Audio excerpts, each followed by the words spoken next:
Bismillahirrahmanirrahim. Assalamualaikum warahmatullahi wabarakatuh. Nama saya Muhammad Reza Rizky.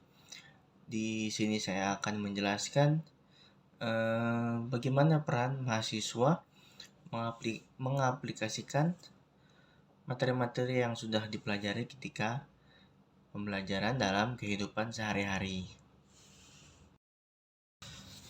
Yang pertama adalah menulis karangan. Mengarang adalah pekerjaan merangkai kata, kalimat, atau paragraf dalam rangka menjabarkan atau mengulas topik dan tema tertentu untuk memperoleh hasil akhir berupa karangan. Dan juga karangan adalah keseluruhan rangkaian kegiatan seseorang untuk mengungkapkan gagasan dan menyampaikannya melalui bahasa tulis kepada pembaca untuk mudah dipahami. Jadi karangan adalah hasil penjabaran suatu gagasan secara resmi dan teratur tentang suatu topik atau pokok bahasan. Setiap karangan yang ideal pada prinsipnya merupakan uraian yang lebih tinggi atau lebih luas dari paragraf. Selain itu, karangan juga mempunyai arti lain yaitu bentuk tulisan yang mengungkapkan pikiran dan perasaan pengarang dalam satu kesatuan tema yang utuh. Karangan diartikan pula dengan rangkaian hasil pemikiran atau ungkapan perasaan ke dalam bentuk tulisan yang teratur. Ada jenis-jenis karangan. Yang pertama adalah puisi. Puisi adalah karangan yang mengutamakan keindahan untuk bunyi serta kepadatan makna. Puisi pada umumnya berbentuk monolog. Dan yang kedua ada drama. Drama adalah karangan yang berupa dialog sebagai pembentuk alurnya. Yang ketiga ada prosa, adalah jenis karangan yang disusun secara bebas dan terperinci. Bentuknya merupakan pencangkokan monolog dengan dialog. Prosa terbagi dalam dua macam, yaitu fiksi dan non-fiksi. Fiksi adalah karangan yang disusun dalam bentuk alur yang menekankan aturan sistematika perceritaan, contohnya novel dan cerpen.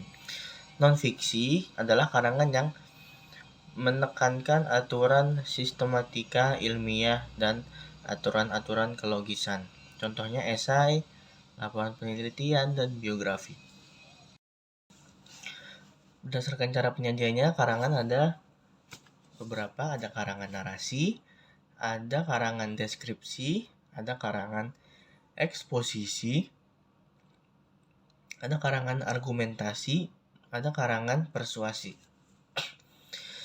Karangan narasi adalah karangan yang menceritakan suatu peristiwa atau kejadian dengan tujuan agar pembaca seolah-olah mengalami kejadian yang diceritakan ini. Kedua adalah karangan deskripsi.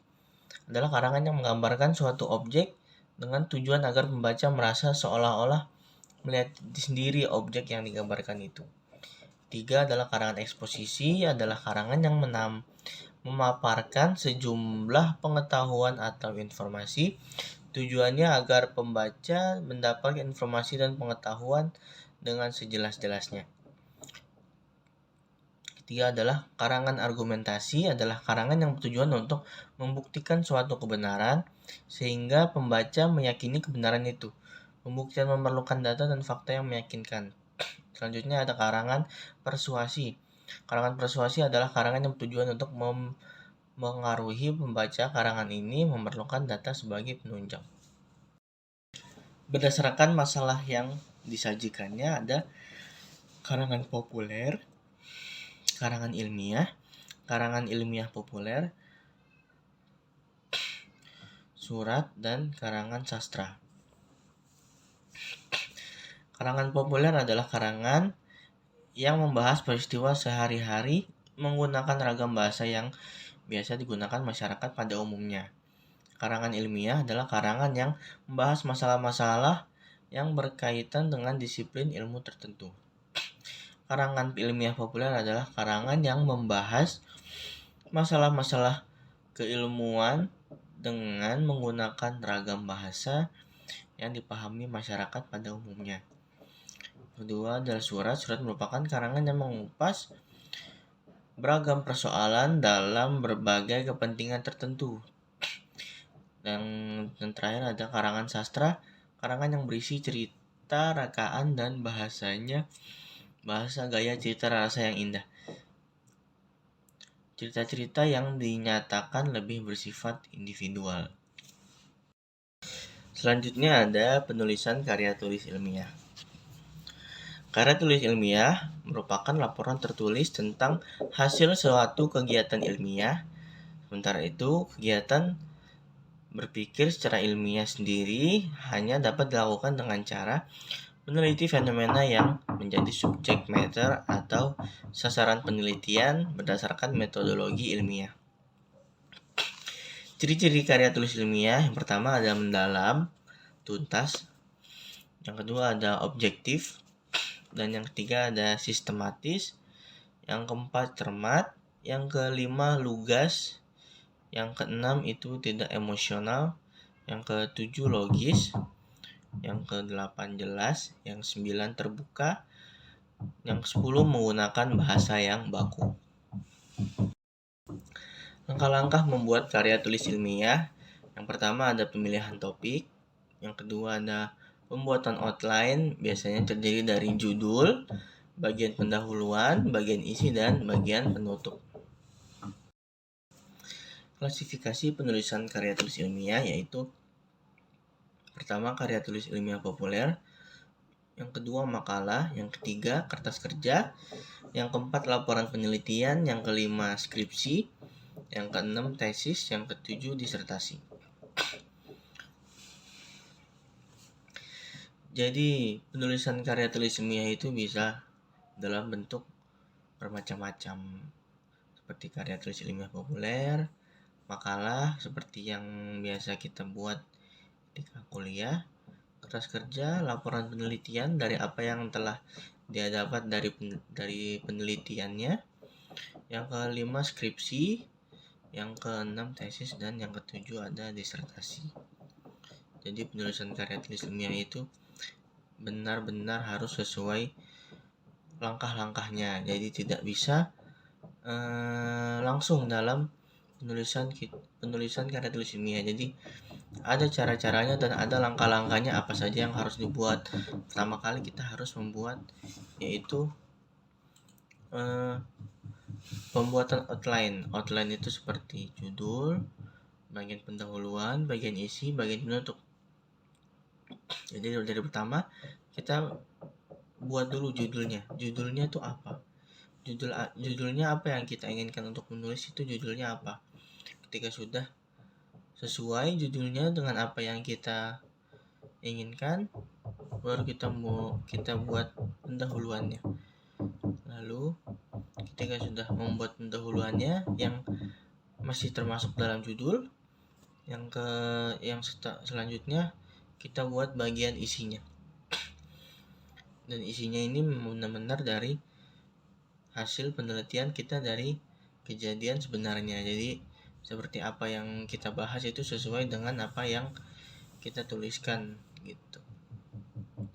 Dan yang terakhir ada bagian penutup.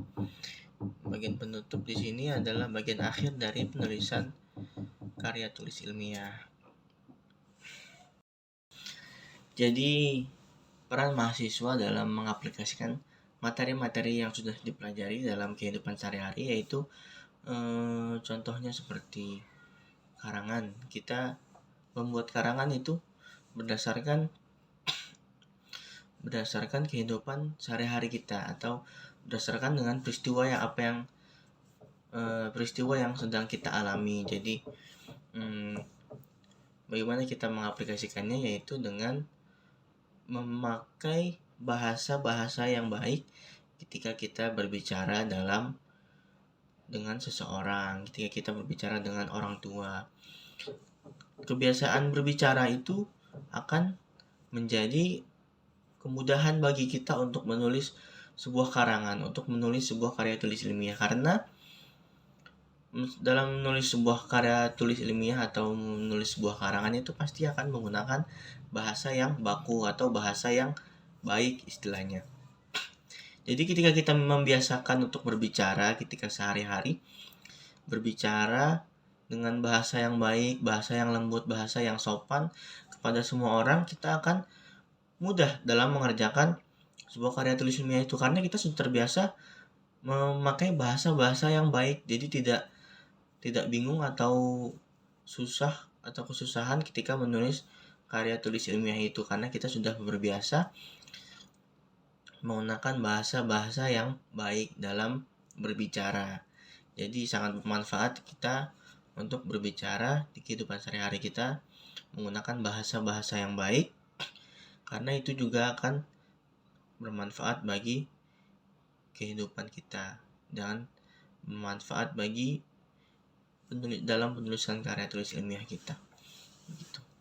Jadi mungkin cukup sekian penjelasan dari saya. Wabillahi taufiq wal hidayah. Wassalamualaikum warahmatullahi wabarakatuh.